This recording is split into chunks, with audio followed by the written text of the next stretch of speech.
Sous une plaque d'égout du boulevard Las-Crosse, on découvre une immense galerie de briques, une infime partie des 170 km de réseau dit visitable.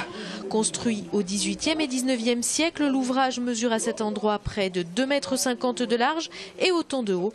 Depuis l'après-guerre, Toulouse dispose d'un réseau dit séparatif. Seules les eaux de pluie et de ruissellement passent ici.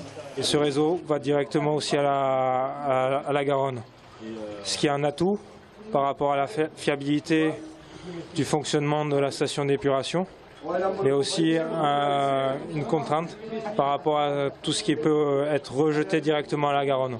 Briques, agglomérats, béton, l'ouvrage a évolué au fil du temps et s'est enrichi d'une cunette centrale pour faciliter l'écoulement des eaux et le nettoyage. C'est ce qu'on voit.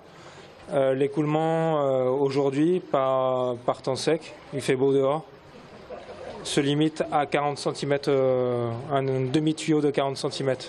Ce qui permet d'accélérer et de faire un autocurage continu de l'ouvrage. La section doit être complètement libre lorsqu'il pleut, puisque lorsqu'il pleut, cet ouvrage-là, en moins d'une heure, moins d'une demi-heure même, est quasiment plein. 800 mètres plus loin, on arrive au siphon qui passe sous le canal de Brienne.